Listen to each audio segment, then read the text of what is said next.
time. Leisure time. Did you ever stop to think how much leisure time you really have? Some of us put our leisure time to good use, and some of us spend most of our leisure time just moping. Moping? Leimschleckende Schnecken schrecken schrecklich nach schlabberndem Abschlecken und Schmecken.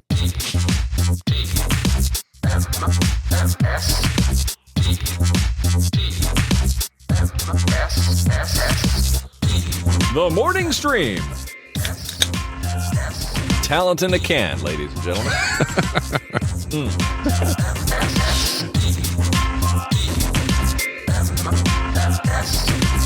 I love that one. Hey, everybody, welcome to TMS. It is good, right? There's one where he kind of crashes out is also a favorite. A strawberry Pop-Tart blowtorch. Yeah, there's a few where he just can't Pop-torch. get it out, and I don't think he ever intended for those to be intros, but no, but they're the ones that we kind of all like this. Yeah, we're keeping that torch lit, Scott Fletcher. So that pop torch, we're going to keep that pop torch lit. That's right, buddy. It's good to be here, everybody. It is a TMS Thursday, December 4th, 2025. We're almost to a 525. We'll get there. We're almost there. Yeah. 12525. That's not bad. I do like these. It's all right. But we're hurtling through this month like nobody's business. I mean, 4 days since we were complaining about the end of the last month. So right, I know exactly. It is. I am the Jose at Panera Bread asked me, because we chat every day. Sure. He asked me if I'm ready for Christmas, and I blurted out, "Oh yeah." As a matter of fact, I can't wait for this holiday, like this year, to be over. Yeah. Truth is, I'm not at all ready for Christmas. I don't even know why I said that. Why, when he asked me that question, why I didn't take a second to think about my answer and say, "No, I'm not ready for Christmas. I wish there were 4 more weeks of November before we hit December." Yeah, I don't feel ready either. I'm with you. Yeah. I would have told him the same and then wondered what the hell I was talking about, because this is this is one of those years where I feel I don't know how to describe it. I don't have like gift stuff. I haven't worked that all out. Although we're on the Frog Pants front and stuff I'm sending to all the co-hosts and producers and all that stuff. We're well ahead on that, but that's because my wife's in charge of making sure. Yeah, and keep her in charge of that, because I use that smoky salt every morning on my eggs. I do either fried eggs, or today I did scramble. Today I did the method of scrambling where you scramble the eggs in a different container. You pour them into the pan, hot pan, oil on the bottom of the pan. And then when the eggs start to solidify, you take your spatula and you slide everything over to one side, and it kind of takes all the uncooked egg stuff and moves it to the center where it cooks. And then once those solidify, you slide it the other direction, and you just keep doing that until your eggs are done, as opposed to constantly moving everything around with your fork. For whatever reason, this seems to make things lighter and fluffier. This weird method. I'm a big fan of a good scramble, so I'll try that. Yes. I'll try that. I usually do it the way you're describing, the bad way, which is I put it in with a fork. Yeah. And then you just kind of move it. Yeah. Exactly. Yeah. It ends up being kind of curdy and chunky, It's really, it's something I saw online. Let's see. Yeah, the internet, you say? Oh my gosh. The internet, believe it or not. Wow. I don't do I don't often do the sour cream, but the sour cream, mixing that in as your eggs are starting to solidify, that actually is really good too when you do that, because that adds a little bit of flavor, like a whole extra tangy flavor to your eggs, and counterbalances with the salt, and is really, really good. But well, I'm sold. I'm doing this. Yeah. I can't find the video, but there was a video of this person doing. I'm like, oh, that's interesting. Okay, I'll try that. It's about the only thing I cook that I feel okay about is eggs. I know what I'm doing, and have never tried that. So that is the opposite of weird eggs, actually, by the way. It is. It's very mellow eggs. Yeah. So we now have the range. We have weird eggs all the way to what you did. Right. In between is up to you people at home. Figure it out. Right. Exactly. Yes. That's great. Yeah. I'm gonna try it maybe tomorrow. Cool. Try that. Yeah. Guys, we got some stuff today. Wendi will be here later. Been a while. She's been off for a few weeks since the Vegas funeral thing. She hasn't been here. Oh wow, she hasn't. Yeah, no kidding. Maybe once. Can't remember. I know we missed a Thursday because of something. I had one Thursday where it was a blood draw or something, right? Oh, for me, yeah. And she had to be gone. She's had a couple things. So we've all just been nuts. But today she'll be back. We got a great question. We're going to answer that today. I wanted to start with this though. Trivia last night. You told me to remind you to tell us about the cheater trivia that you went to, although you didn't detect any cheaters, but you were going to talk about it. I didn't detect any cheating. Yeah, this was less about the cheating trivia. This is more about, all right, we go into the final question with a sizable lead. And this is so there's a couple of reasons that I'm not a fan of this place that we go for trivia. And it has nothing to do with the place. We're going to a dining hall. They have CD's wings, and they are some of the best buffalo wings I've ever had. Oh my gosh. There's a great pizza place. We got pizza takeout for lunch yesterday, which was excellent. The Mexican place is run by Oscar Padilla, who was a winner of Chopped he was a winner of some reality cooking competition, and the food is excellent. I'm not exaggerating when I say, and I've said this before, they make a burger that is maybe the best burger I've ever had. I think this is the guy right here. It's $26, but that's the guy, Oscar Padilla. So it's worth the 26 bones. Jeez, that's expensive. It's worth the 26 bones. It is an expensive burger, but it comes with these really well-seasoned steak fries. They're almost, you can't even call them fries. They're frites. Ooh, man. That sounds awesome. But it's juicy. It is a thick-ass burger. Yeah, what I need to do is, for science, I need to go and get one of these burgers and video the whole experience. Yeah, you should. Because hearing about a $26 burger sounds like, well, Mr. Hoity-toity, Sherry Niles. No, the only other time I think I've had one that expensive and that good was that time we went to Gordon Ramsay's burger place. That was really good. Yeah. I'd eat there again. Yeah, you gotta love the name, by the way. You think about, Gordon Ramsay's burger, it's just BRGR, right? Yeah. But the GR stands for Gordon Ramsay. Yeah. It's BR Gordon Ramsay. It's brilliant. Some weirdo on his team was like, wouldn't this be funny? And he goes, effing do it, or whatever he would say. Why don't you just shut up and do it, you donkey? That's great. Now piss off, all of you. Back up to your dorms. Find two people that your team would be better off without. Yeah. It's funny, I've never seen a full episode of that, but I know. Yeah. I've seen so many scenes that I feel like that's all you need to see. Anyway, so we go into the last round. Oh yeah, that was the other complaint I had. I was getting to my complaints. Number one complaint is that just seems to be the place where cheaters run rampant. The only trivia place where cheating, where people feel like the rules don't apply to them and they'll come and cheat.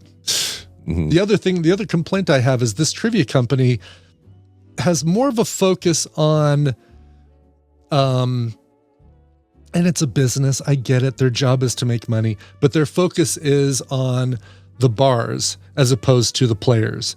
And they don't realize that, well, if you don't make a good experience for the players, it doesn't matter if you make a good experience for the bar, because the players won't show up, they won't spend money, and the bar won't make money. Right. And if you go to, the company is called Not Rocket Science Trivia. And even if you go to their website, because when they start popping up in Colorado, we're like, oh, let's go check out this new trivia company that's doing stuff all around the city.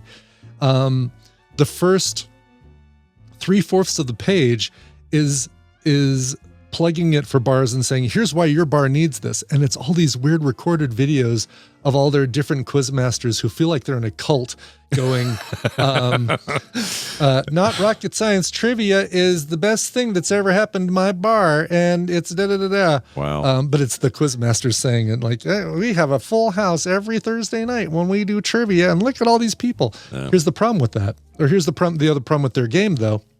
It's 6 rounds of 3 questions each. So if you do the math, that's 18 questions. Why am I going to a bar just to answer 18 questions? Geeks Who Drink gives me 7 8-question rounds, 56 questions for my night. Yeah. It's more than double what you get at I want questions. I'm not going to play just one screen of Jeopardy, Ken Jennings. I want double Jeopardy as well. Give me all the questions. They need a guy like you running this, by the way. That's what they need. They really do. Because clearly somebody's just got a bad, I don't know, they got a bad idea how this is supposed to work or something. Yeah, and clearly the one thing I need to add to my plate is running a trivia company. Yeah, but if they gave you, if it paid good or something, you could do all this remotely. You don't have to do too much. I could easily do it remotely and just hire quizmasters and stuff like that locally. I mean, I know a guy who does that for another company, and I could easily, work with him and say, let's just start our own company and take the best things from all the other trivia companies and say, here's our trivia and here's why it's better. And here's why it's gonna make just disrupt that business, whatever it is, however it works. Now, the other complaint I have about Not Rocket Science Trivia is their final question is a wagering question. And normally I'm fine with that because you've got other companies who do your last question is a wagering question. But on this one, you can wager anything. So even if you go into the last round with a nice lead, unless you bet at all, you really run the chance of second place team overtaking you. So we kind of have to go into it like, well, we're 7 points ahead of second place. We kind of need to go all in. And it's one of these where you have to make a wager before you know the question. So you hear the category, which in this case was general knowledge. And then you make your wager, and then you take your answer up. All right, so general knowledge. Thank you for that. Yeah, like movies, TV, something. Just give us general knowledge. It's a great rank in the Army, but it doesn't work for trivia. Exactly. Yeah. So, our final question. Here's our final question. I'm going to give you the requisite 20 seconds to answer. All right. Let's do it. And it is a math question. Oh, great. My strong point. Okay. Your answer is going to be a number. Okay. And it is going to be the sum of these three items. Okay. Tony Hawk's age, current age. Okay. The number of Jurassic Park / Jurassic World movies, and the number of planets that have moons. You have 20 seconds. Number of planets have moons? Oh, geez. Yes. Okay. So 6, 7, 8, 9, 10, plus 58, I think is right. So I'm going to say 68. Okay. 68 is your final answer. Yeah, that's off the top of my head. Tony Hawk, 58 is your. I think he's that much older than us. He is that much older. He's 57. He's pretty close to that much older than us. All right. That was where we screwed up. There are 6 planets with moons, basically, because Pluto's not a planet anymore. Jerks. But Mercury and Venus don't have moons, but all the other planets do. Yeah. There are 7 Jurassic movies. Oh, that's funny. I've got one less on that. Did you flip those? I didn't flip them, but my answers look like they're flipped. Gotcha. Okay. I thought it was 6 planets with moons. And 4, or no, I'm sorry. I thought it was 4 planets with moons and 6 Jurassic Park movies. Oh, funny. So you had low on both of those. Yeah. Okay, yeah. 7 Jurassic Park movies, 3 Jurassic Park, 4 Jurassic World, and Tony Hawk's age is 57. So the answer they were looking for was 70, but they were going to take anything between 67 and 73. So a 3-point range in either direction. Okay. So I actually made it on the low end, I guess. You made it on the low end. Yeah. And we thought Tony Hawk might have been 53. So we were 1 under the range. Oh, man. We lost. It's too bad. Yep. That's a hard one, though. Like, how would it's a hard one. Who the hell knows Tony Hawk's age off the top of their head like that? Exactly. Yeah. I still got it wrong. I said 58, but I was still wrong. Yeah, but you were 1 off. You were if you were in part of our team, you would have been able to come up with the Tony Hawk age. We had the other stuff nailed. We knew exactly how many Jurassic movies. We knew exactly how many planets. But I feel like I only knew this from just knowing when I was playing the games that he was slightly older. That he was that much older. Yeah. And it wasn't by much, but I knew it was a couple years.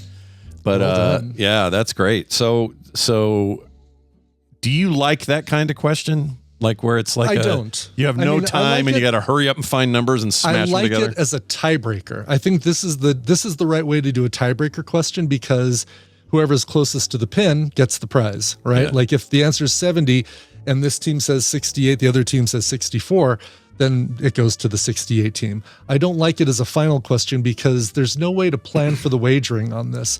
There's no, it's not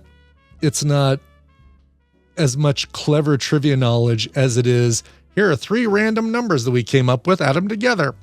It's a little... you wouldn't ask how old is Tony Hawk as a regular trivia question. No, so why make it part of your final question of the game? Yeah, I don't like it. Yeah. I don't like it. I mean, I'm happy I was in the range, but that's all I'm happy about. Yes, you did great. Yes. Well, nicely done. Well done. I have a recommendation. Okay. Everybody have a daughter named Carter who makes canned sardine tacos. Wow. Now that's going to sound nasty to some of you. Maybe even Brian. I love sardines. I'm an anchovies on pizza and sardines in I guess you put anchovies in Caesar salad dressing as well, but I'm not opposed to a sardine. Me either. I'll take a sardine. I'll take I don't mind, the high in what's the thing you get out of those omega 3s or whatever. Yeah. I don't mind that here and there. It kind of depends on how they're made, but she made these insane tacos last night, and they were so freaking good that now I want them all the time. So what else? Please tell me what else is in the taco, because it's sardines on their own. I'm not a open the can. Oh, right. Just put the fish in there. Sit around with the other hobos around a barrel with fire coming out of the top of it. That's what I always visualize with sardines is this is the food of hobos sitting around, This is the romanticized 60s, 70s. Yeah, hobos have powers. They had powers, man. They had powers. I'm not referring to the unhoused. Yeah. Keep your emails to yourselves. We know there's a difference out here. Yes, this is not a term I'd refer to the unhoused today, obviously. Of course not. Never.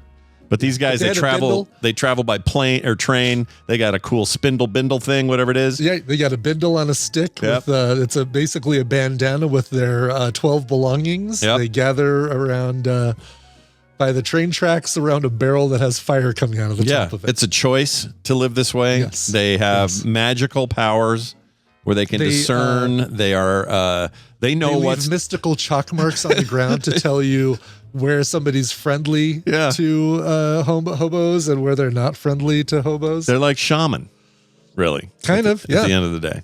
Yeah. So now, once again, keep your emails to yourselves. We've explained it. We've explained ourselves. Not a term we would use to describe anybody today. No. Because it's not good. Now, how she prepared these, I'd have to ask her, but I know that they were pan fried up with something.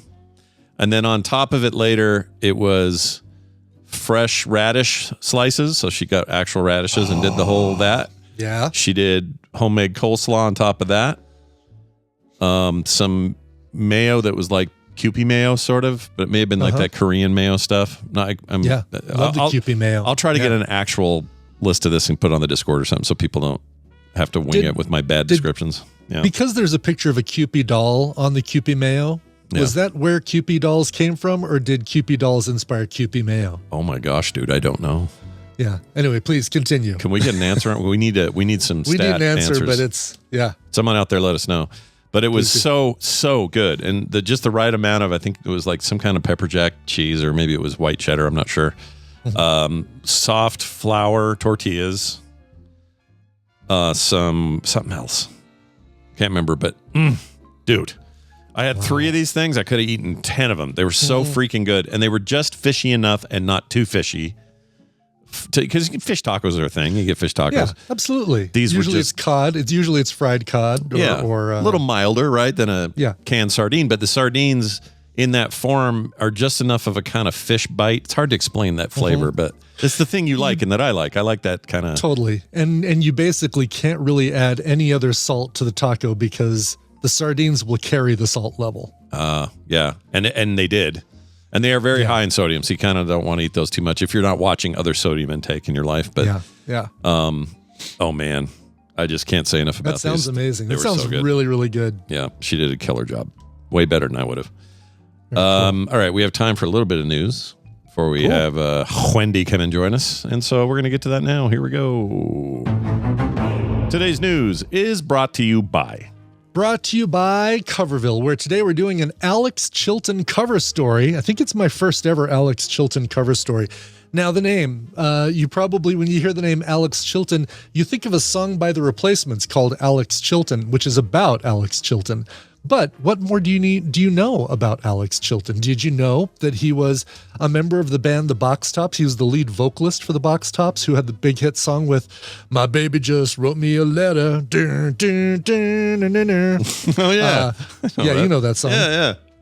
The kid was just 16, and the producer said two things to him: sing it with a growly voice, which is why he says, lonely days are gone, I'm going home. Oh. But he was 16. And he also, the producer said, pronounce it aeroplane instead of airplane. Okay. Give me a ticket for an airplane. It doesn't sound right. Aeroplane. Yeah. Oh. That so growl after made the him Box 20 years Tops- older, it feels like. He just got older with that It growl. really did. Yeah, for sure. And then also after the Box Tops, he was a member of Big Star, lead vocalist of a band called Big Star, which is another one of these bands that inspired so many of your favorite bands. So, and Big Star has one of the greatest songs of all time, two of the greatest songs of all time, but the big one is The Ballad of El Gudo. And that's a song that would be one of the first songs that I learn on guitar. It's like, I want to be able to sing The Ballad of El Gudo. Anyway, so there you go. Nice. It is the Alex Chilton cover story. It's going to be coming up right after TMS today. And be here and listen and realize how much stuff you know by Big Star and Alex Chilton that you didn't realize you knew by Alex Chilton. That makes two songs now that I've learned about that I didn't know it was him. So Yeah. Twitch.tv/Coverville. very nice. Here is a quick story for you. Oh, you know another song you know by Alex Chilton What's that you that? don't realize you knew? What's that? He goes, hanging out down the street, the same old thing Really? we did last week. Yeah, the theme song to that 70s show is an adaptation of Big Star's In the Street by Cheap Trick, and they add their own, we're all right, we're all, to the end. So that's a Big Star, that's a Big Star song. Wow. Okay. I wouldn't Yeah. have known that. That's Some more crazy. trivia for you about, okay, so now we can go on to the All real right. Well, news. next time I'm at the cheating trivia place, I'm gonna. I hope they bring that up. Yes, that'll be a question for sure at the Yeah. cheating trivia At place. the cheating trivia. It's a fun name, Yes. actually. The It is. cheating trivia. Cheating trivia. DoorDash driver hit with felony charges after allegedly recording and posting video of semi-nude customer. Oh, geez. Oh boy. Okay. This driver was hit with serious charges after she was arrested, not a dude. So everyone assumed a dude. Yeah, I did assume a dude. Sometimes it's ladies, you know? This is kind of a dude thing. Yeah, it's very. I hate to say I mean, it, if we're yeah. going to be honest, the Yeah. vast majority are going to be dudes in stories Right. like this. This happened to be a woman. She was arrested for recording a partially naked man while making a delivery. Content creator Olivia Henderson was making a delivery in residence in Oswego, New York. By the way, a key word there is content creator. Yeah, exactly. Oh, boy. I'm a DoorDash driver who's really a content creator. And I chronicle my naked men I see. Yeah. Last month, when she filmed a customer passed out with his pants and his underwear around his ankles, I'd call that more than partially. Yeah, that's, geez, okay. That's heavily nude. That's heavily nude. That's all the way nude. Anyway, this is all according to the New York Post. The door was allegedly wide open when she arrived. That's a bit of a problem, though, as well. Like, as much as we're going to throw the book at this lady for her doing this, maybe that guy shouldn't have his door open and his pants down. Just saying. Yes. When I'm you just saying. order your food, maybe have the wherewithal to keep your pants on, at least for the duration of the food delivery process. Yeah, and shut your door. And shut your door. Like- Because you're supposed to drop the food off on the porch and get out. GTFO. Take yeah. a picture of it on the way out to prove you did it, and then GTFO. Yeah. Or at least like I've seen videos of those guys that drop off a delivery of any kind, take the picture, and then grab the thing and leave. Really? Yeah. Assholes. I know, it's the worst. I'm sure they don't last long at any of these delivery jobs, but still, it's freaking sucks. Well, anyway, it says the 23-year-old contacted police. I almost said contracted police. That's weird. And claimed that she was lured into the house by the man and described the incident as an instance of sexual assault. However, ring camera footage taken from the residence purportedly showed Henderson letting herself into the home, and police reportedly stated the man in the video hadn't given her any indication to enter. Oh, my God. So okay. We'll see. So she showed up, sees the door partially open, pushes herself in, and starts videoing the guy passed out on the floor with his pants down. Yeah. That's the current evidence. So we'll see how it goes in court. She'll have to prove it, the other thing. But she'll have a whole new location to create her content. That's right. That's right. And if I had just a word of advice for all the fine gig workers out there, if you see a naked dude on a couch with an open door, maybe don't hang around there very long. Maybe leave the Shake Shack stuff and get out. No matter who you are, just get out of there. That's what I would have done. Exactly. I think it's just, you leave it on the porch. Isn't that the deal? At least that's the way the deal has always been for me. It's like it's contactless, like it was in the pandemic, right? Didn't that kind of stick? Right? That idea kind of stuck from there. Yeah. And, you ring the doorbell. You put it on the doorstop. You ring the doorbell. You take a picture of it. If they come to the door, you say, hey, thanks. There's your food. Have a good day. And if not, you go back to your car and you drive off. Yeah, that's what I say. Now, let's, if just for fun, pretend that whole story was a dude so that Claire won't be mad at us for the rest of the day. Okay? Pretend that was a dude and everything's okay. Hey, let's talk about not doing anything else except talking to my sister. Let's talk about not talking about anything else. Yeah, I just realized what time it is, so we're just gonna do this. Let's just jump right into. Yeah, we may as well, right? Like go all the way in. All right, let's play this and we'll get her in here. Something wrong, Batman? Has anybody seen Wendi? Well, I don't know. Has anyone? Wendi, are you there? I'm here. Oh, hey, what's going on? Hello. Hey, we're going to mom's. Singing. We're going to mom's on Sunday for a Christmas hangout, get together thing.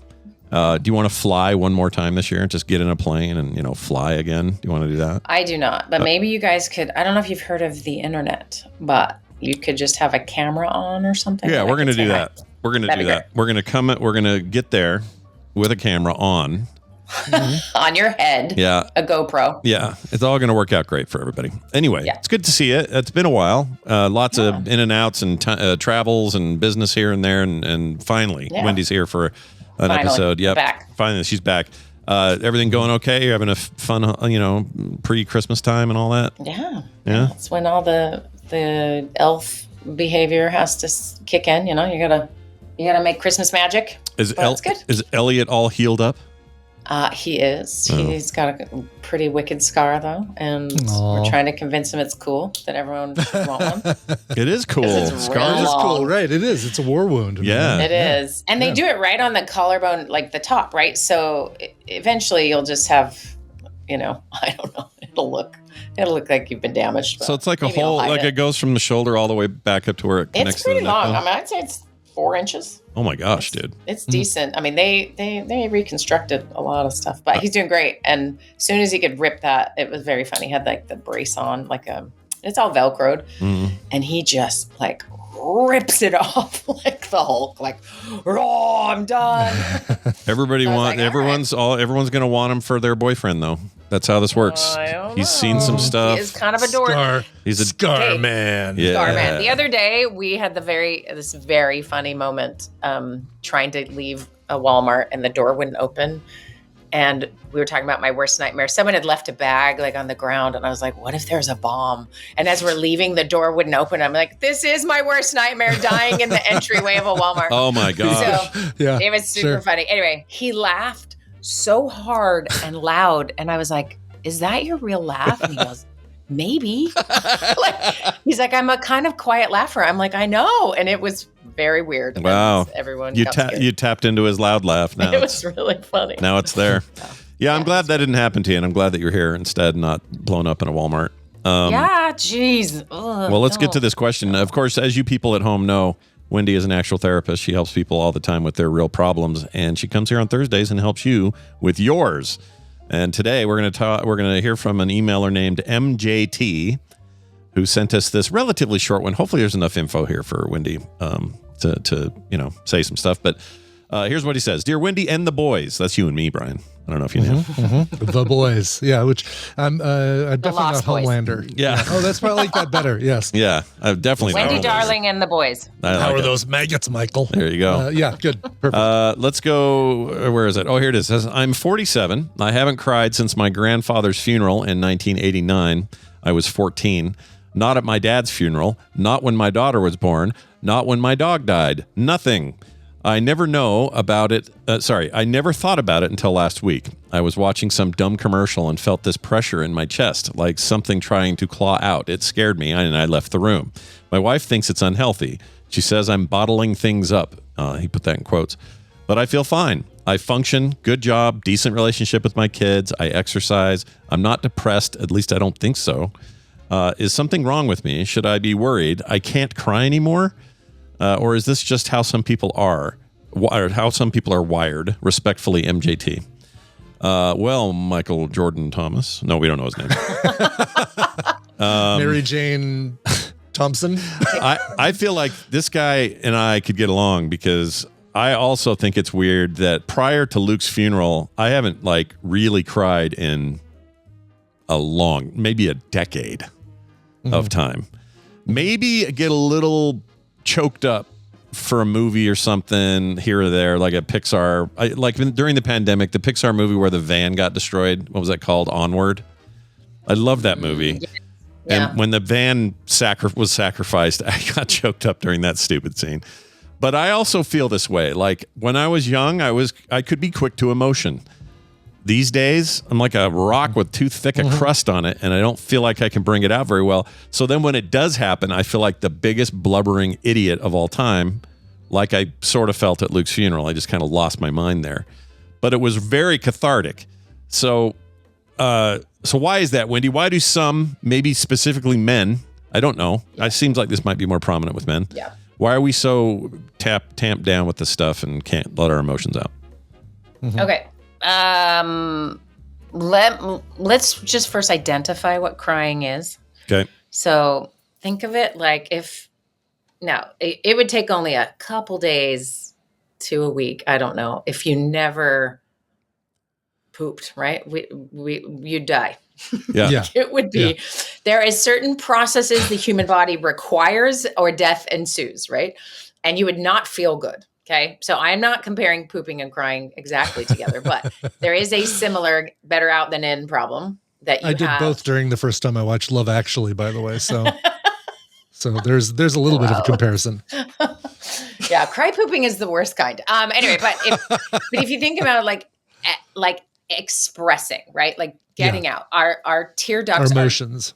Our emotions, our tear ducts are different than sort of what you think of them. Like our eyes can get watery for, trying to get something out of your eye. Like it has multiple purposes, but it really has this, like, definitely one of its main functions is to squirt out water when you're really sad.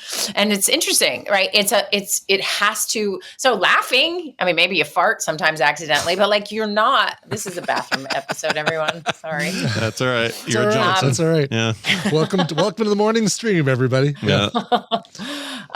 Anyway, and this, like, it serves a purpose. So like Scott, when you said you cried at Luke's funeral, you felt like it was a lot, and it wasn't. I was a witness. I saw you. You were a normal level of teary. But when you're not in the habit of it, or feel like you can, like, not, like when he says it feels like something crawling out of his chest, that is someone who doesn't cry, because that's the feeling. If that would be new, or you don't experience it for how many years is that? Goodness, right? That's a long time. And so it is going to feel like you're out of control, when really you don't seem out of control. You're not out of control. And doesn't even mean you should or shouldn't be out of control. It is a natural process that we have to manage the experience of being a human. Now, you alluded to this.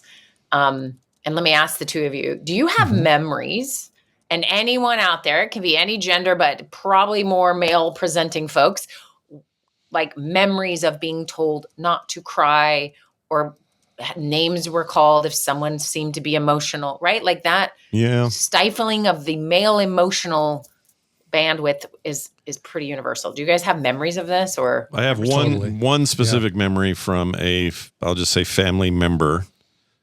It wasn't my dad. My dad was pretty. He was pretty teary. He was pretty teary. Yeah. Thank goodness. He was okay letting that stuff out. But there was someone in our family who I can't remember. Oh, well, without getting too specific, embarrassed me in front of a bunch of friends. And I'm probably 11 or something, maybe 10. And I'm so embarrassed by it that I start crying and trying to leave. And this person, I remember saying, "Oh, don't cry. Only babies and girls cry," or something like that. Some kind of comment like that.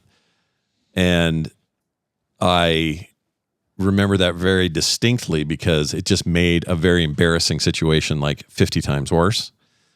Because now I'm being told that my reaction to what was embarrassing is completely off. And then you go into the rest of your life and you're with friend groups in school, you're in junior high and none of your friends want to see each other cry or you don't want to be crying in front. Yeah, they've all had the same messaging. So they all continue through life like this, thinking that they should never let it loose. But for me, I think that's the point that I could point to, and because I still remember it like super intensely. Yeah. How about you, Brian? And notice the insult was a girl or a baby. Mm-hmm.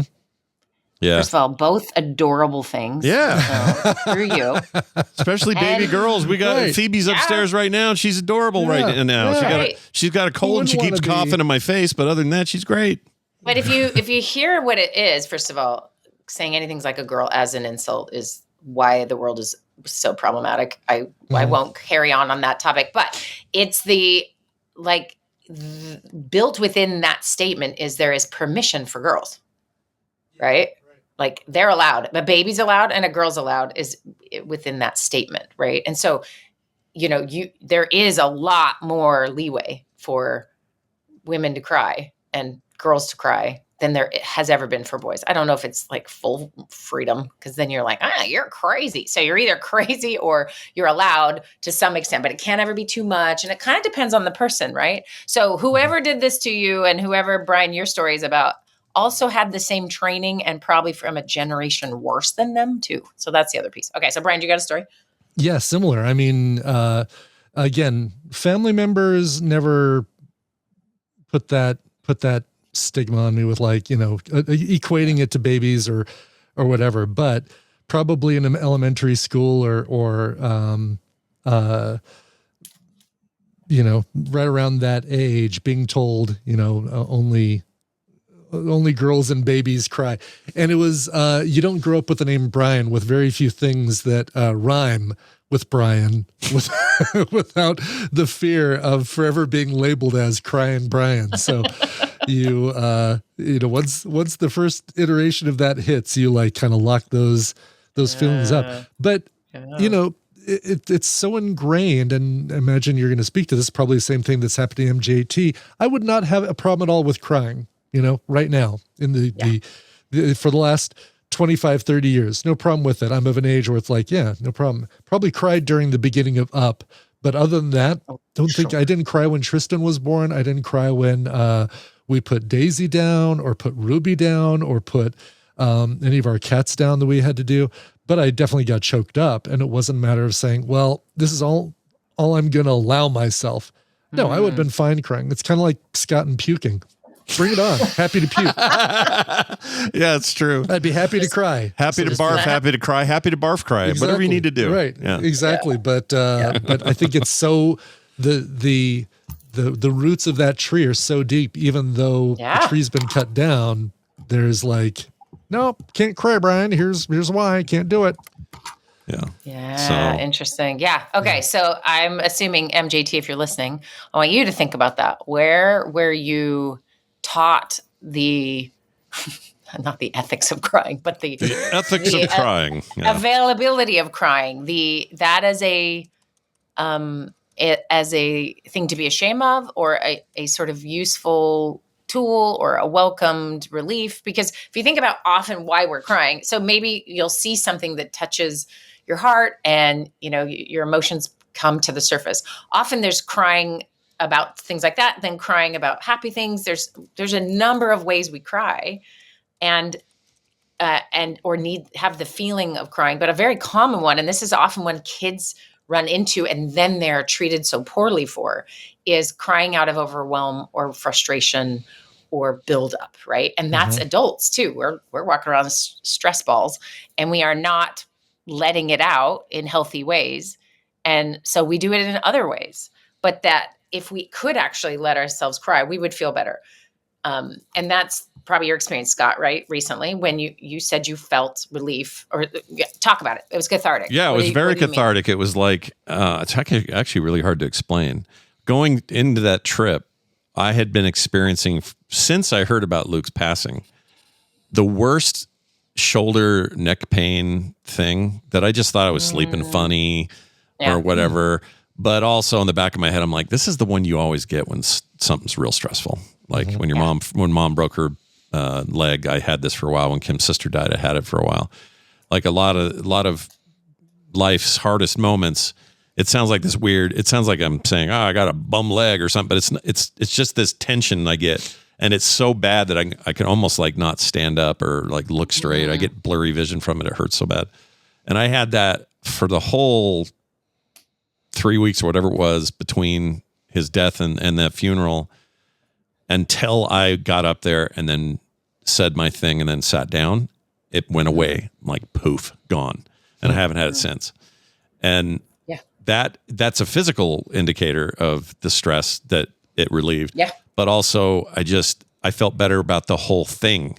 I felt better about my relationship with Mark and trying to learn how to be the brother I can be for what he needs in this time. You know what I mean? Like, before me doing that, I didn't know how to handle that or do that. And I think I even talked about it while I was standing there. Yeah. And since then we've had these like really great interactions that we haven't had in forever. We're in two different worlds in a lot of different ways, both, literal and hypothetical, and somehow the act of getting that up there and getting that out of me just relieved all that. And so it made me kind of mad that I can't, I guess I cried when Taya was born, like a absolute freak at 3 a.m, just lost my mind. But when Carter was born, I was like eating Chick-fil-A and chilling, and it was like no big deal. I don't know what that was about, but I was just way chill about it. And then when Nick was born, super chill about it. I guess you get done with the first one. It's like, all right, well now we just do it again, and it's not a big deal, or it's not as big a deal as I thought it was going to be, or whatever. I cried at Tay's wedding. Like, there are moments for me, and they seem like good, important moments when you're supposed to let it out. But man, I would love to, I don't know, turn on some. Do it on the reg? Yeah. Let's give it, let's help you figure it out. Okay. You're speaking to a lot of things. First of all, the body will 100% keep score and will hold on and will show itself. And when you're younger, you don't feel it as badly in your body because you're not as old. And as you get older, like it's so much more obvious. The strain and the stress, like, that we're holding in. And so there's so many versions of what crying can do for you. And one of those is just relieving stress, right? Or relieving the built up tension, or relieving, and people have found other ways to do that besides crying, but crying is definitely an option. I'll have clients who just know they need to cry and cannot. And so we end up working on, when that thing that feels like it's clawing out of you shows up, have some privacy. Or what I've often done is I'm doing telehealth, right? So we turn our cameras off, so they don't have to have me watching them, because it's really hard for them to let go because someone is looking at them. Interesting. Right? So I didn't realize that makes perfect sense to me hearing it. Yeah. But I didn't know that. That's wild. Yeah. And we're all practiced holding it in throughout our lives. And then when you meet someone, have you guys ever met anyone like this who they just cry and they don't hold it back, and they cry? It always makes sense why they're crying. It isn't like crying all the time for no reason or something. It is just, easy for them. And they're the most emotionally healthy people I've ever met. Yeah. And I think it's because they just are not holding it in, and they can be safe enough in the world to do that because maybe they were not told they were not allowed. They've accepted that they're more teary or something. Like, I think there's a lot of self-acceptance that comes with that. Because some people, and like MJT is asking, like, are we all just built different? And there is some of that, right? I am not a crier myself. I love a good cry. It's like once a year, and usually for good reasons.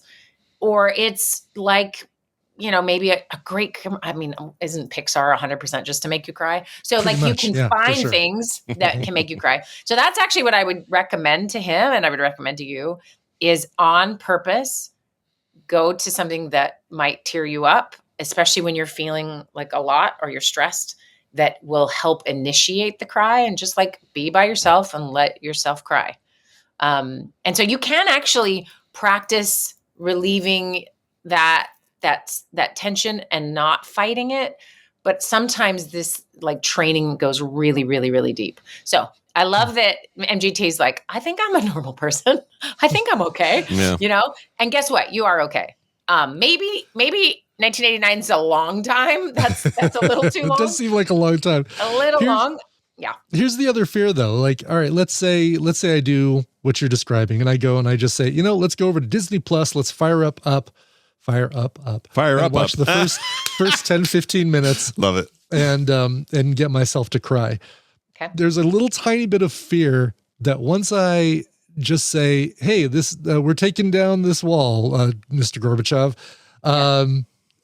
Will I ever be able to stop? Like, all of a sudden, will it now be, oh my God, this McDonald's commercial is so touching.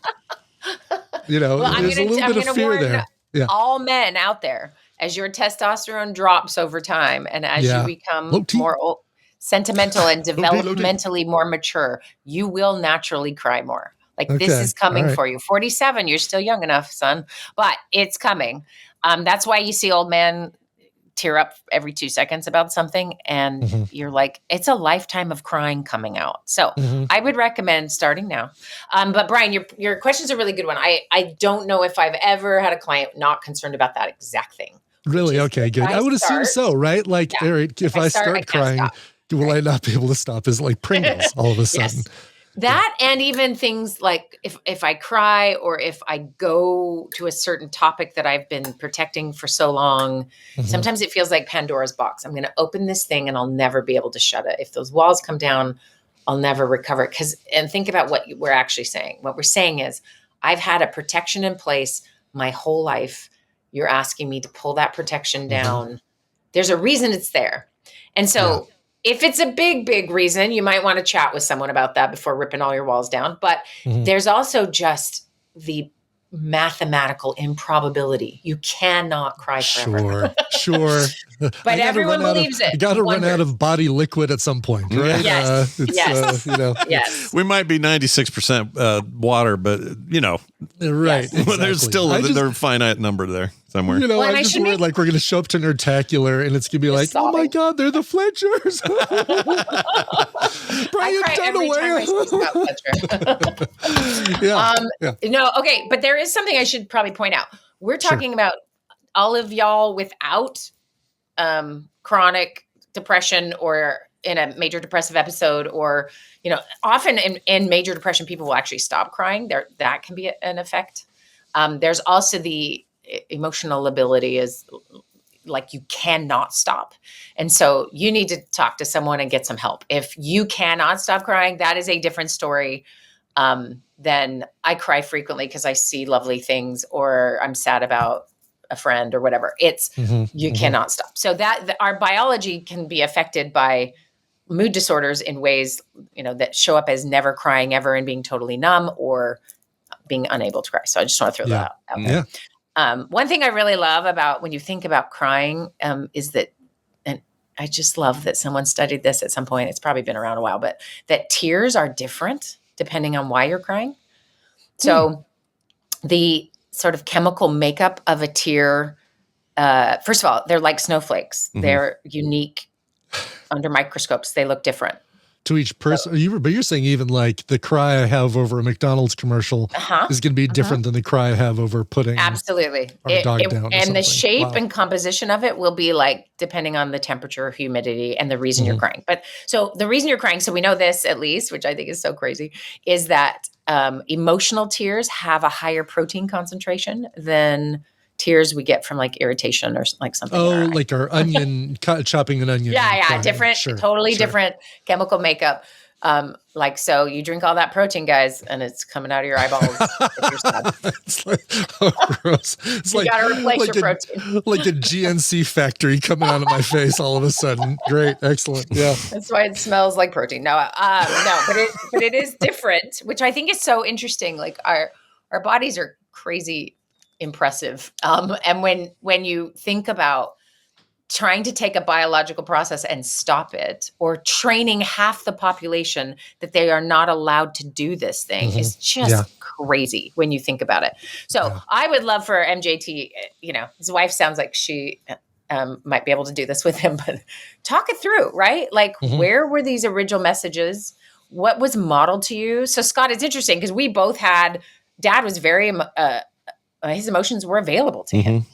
He cried. Yeah. I really appreciate that about him. I married someone who can cry. I have boys who can cry. Like crying is a pastime around here. I'm the non-crier. It's a little weird. And wasn't raised with like, you shouldn't cry. It just doesn't really happen very naturally for me. But when it does, man, it is the greatest. And sometimes I have to remind myself, like, lean in. This is like a gift. And I have friends that cry and I'm always a little jealous. Like they just seem so relieved all the time. So there is biological benefit. There is emotional benefit. It actually helps stabilize your mood. That's the irony, right? Like I feel so terrible. And if I just cried, I will feel better. So Scott, you experienced that, like you're a stabilizing of your system. So it's powerful stuff. So we should make a compilation of videos that make people cry, and then you could share those around. Sure. Do you remember the old cotton commercials? Oh my gosh, every time. The what commercials? Cotton. Yeah. The fabric of life. Yeah. They used to be, there was some real tearjerkers back then, like late 80s, early 90s. Yeah. God, I don't remember those. I remember like the, was it a Coca-Cola commercial or something? Is it the Mean Joe Green one where he threw him the shirt? It feels like it was similar to that, but that one doesn't make me cry. It's like, here's my sweaty, gross, stinky shirt. Enjoy. Yeah. I never quite got why that one hit so many people the way it did, but I guess if you're a giant football fan or Mean Joe Green was your guy, I don't know. It's weird. Yeah. Right. I can tell you. Go one on. quick thing. I think sometimes there's just judgment that still exists around this. Yeah. That you're like, I should cry at a wedding or I should cry when a baby's born. Like, right? So there's both don't cry and then you should cry at the right time. Like, it's so weird. Why? None of us are talking about each other's poop that way. Or you should you maybe shouldn't burp at the table with people. But you know what I mean? Like, it is a needed human thing. And we have all sorts of judgment around it. I think it's because it's the most visual, obviously. It's coming out of our face. And it is also representing our okayness, right? And so overarching, I would love MJT to have a chat with his wife about this, the history of this for him. What was his model? What was his dad like? What did he see other men do in his life? Does he ever want to cry and he just can't? Kind of walk through some of it. And then what judgments does he hold? We all have some biases we kind of hang on to, and so I don't ever hear women say, I shouldn't cry. What I hear women say is, I don't want to be like that girl. So again, girl being an insult, that there's some emotionally manipulative or crazy girl, right? So there's that version of judgment among women for crying. So anyway, kind of note all of it and see what's sort of sticky for you. And then let's practice. What if we, because it's coming for you.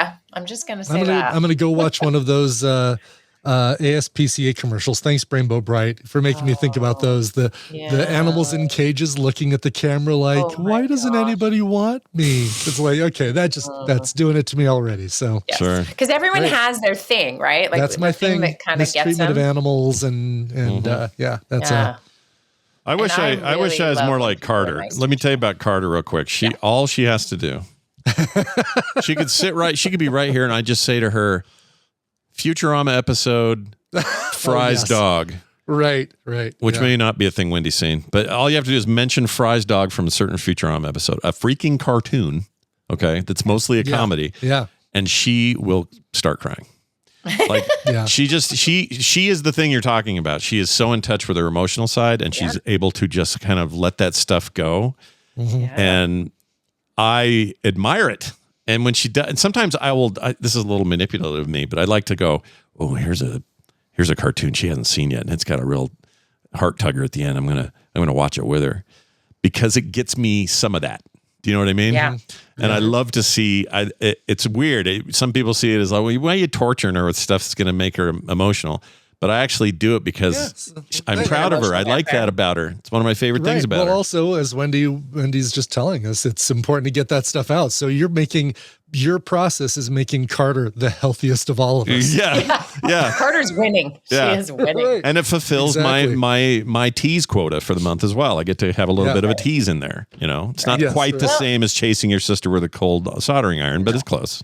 No, but think about like the bonding that comes, right? Like when someone cries with you versus someone stares at you while you're crying, is tricky. So I'm not a crier, right? I don't cry with my clients. You would not believe the level of sad that I've heard in my life. And I think sometimes that makes me less of a crier because I really, like, I hear a lot. So it takes a lot to maybe make me very sad. But I have a couple of times where I have cried with clients and they did not like it. They were like, I need you to be strong here, friend. At least the one was like, never mind. We'll find someone who our story doesn't break their heart. And, you know, but it's because for the most part, we need someone to sort of hold us up. And then we also need people who are willing to be with us, right? So let your therapist be the one who doesn't cry. That's fine. But let your friends and family like be there with them. And even if it's not tears coming out of your face, as long as you are still open to the feeling of it. So I am fascinated by this. I wonder what research has ever been done, but I love MJT's description of it, clawing out of your chest. We all know what he's talking about. This feeling of like, I'm trying to hold it in because I'm in public and it hurts your throat or it hurts it's a physical pain to restrain crying, right? Mm-hmm. Is this familiar to you too? Oh yeah. No, you have like a headache. Your eyes are like kind of weird. Yeah, it's not great. I don't love it. And the like pain in your chest or your throat, for me, that's how it really comes across.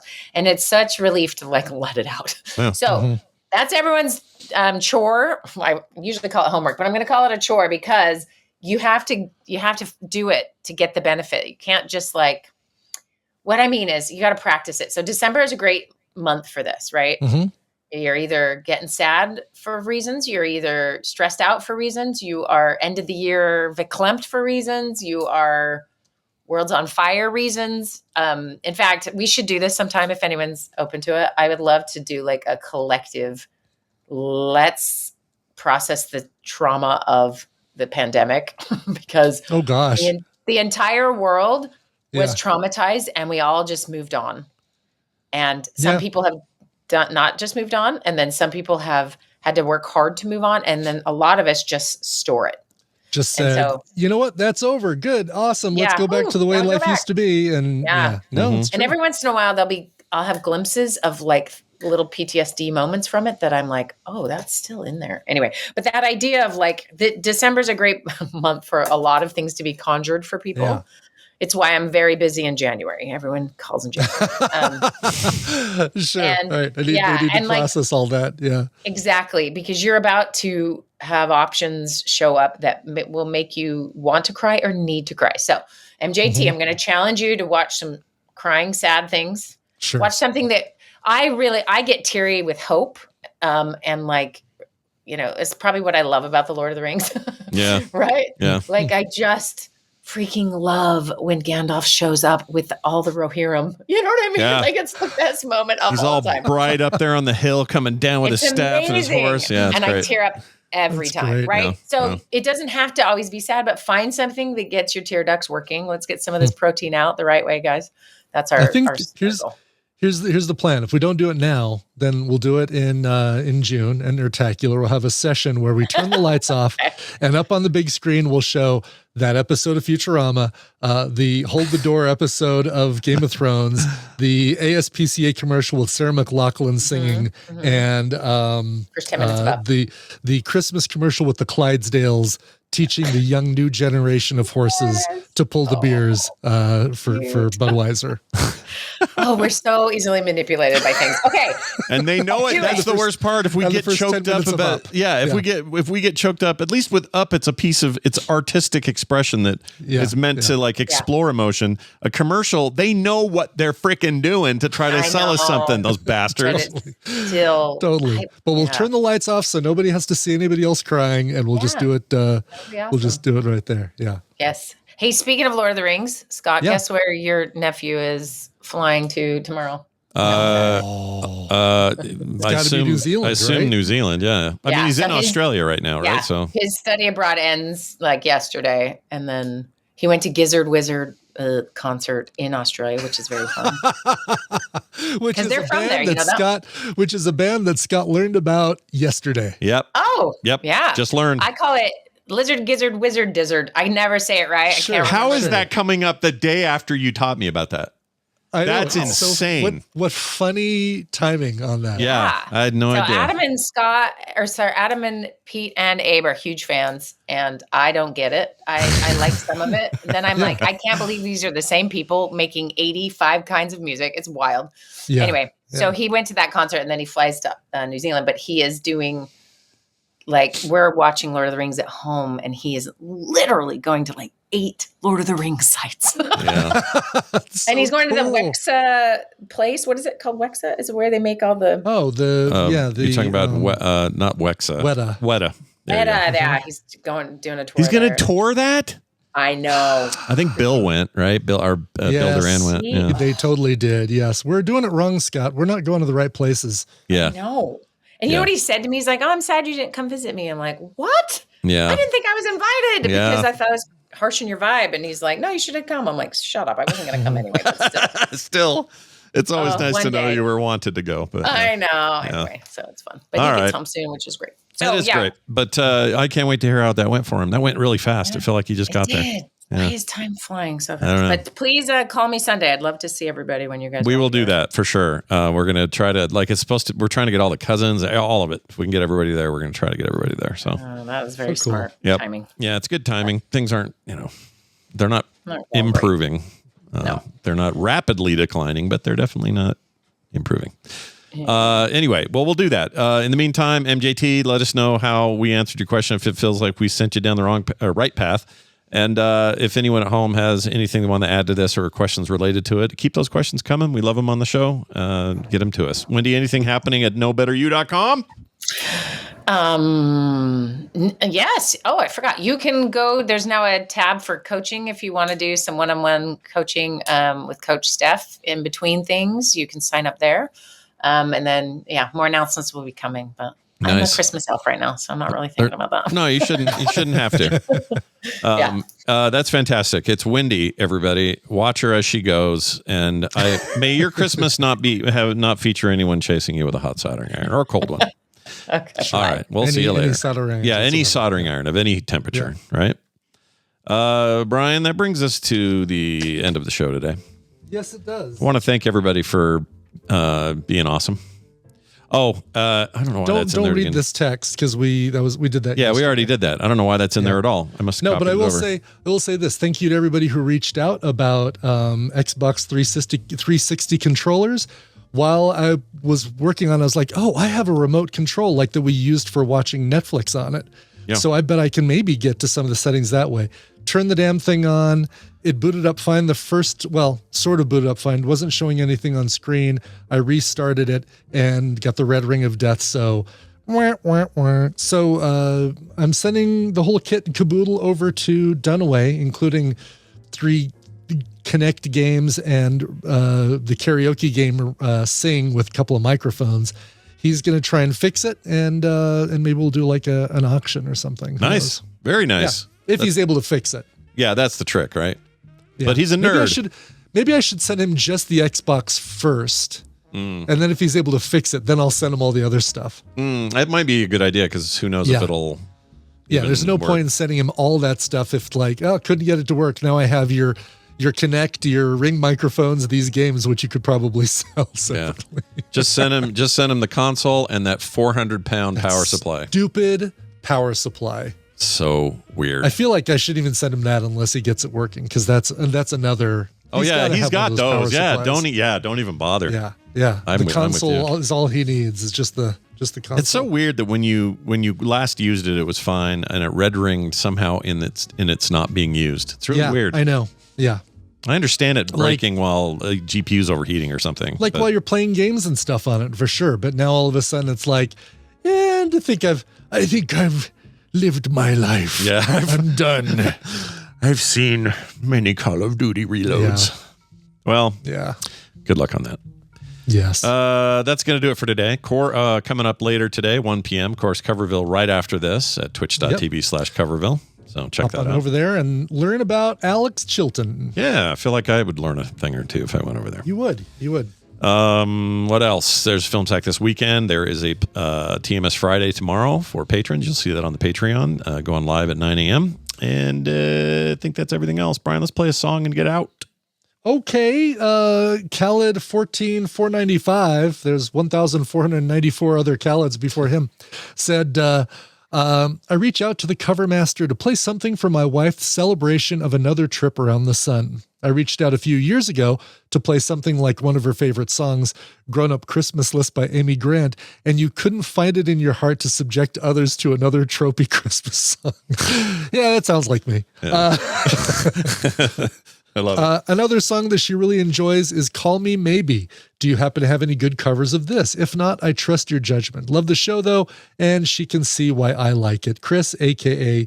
ITC Khaled 14495. I'm guessing that's probably, well, I was going to say that's a date, but there's no 14th month or 44th day. So. Yeah, that's a hard one to suss. I will play this for him, though. I can definitely see why you like it. Haven't heard that in a while. So. Excellent. Yeah. I have a lot of great covers of Call Me Maybe by Carly Rae Jepsen, but my favorite is this one right here, and it's only partially a cover of Call Me Maybe. You'll love all the rest of this, especially if you like bands that do live mashups, and especially if you happen to like that new Doechii song, Anxiety, you'll probably like this as well. This is Pomplamoose and their cover of Call Me Maybe and what was that song Gautier and Kimbra did? Somebody that I used to know. That's the one. Yeah. That's the one. It's a mashup of those two performed as a song by a band as opposed to like booty mashups, just mixing stuff up. Here is Pomplamoose. Awesome. Real quick, just my favorite use of this. So Call Me Maybe. Hang on. Here it is. So call me maybe. All right. I just met you and this is crazy. So call me maybe. All right. Thanks everybody for listening. Here's that song. We will see you tomorrow. This show is part of the Frog Pants Network. Yes. Get more at frogpants.com. I ain't about to face a rap for murder.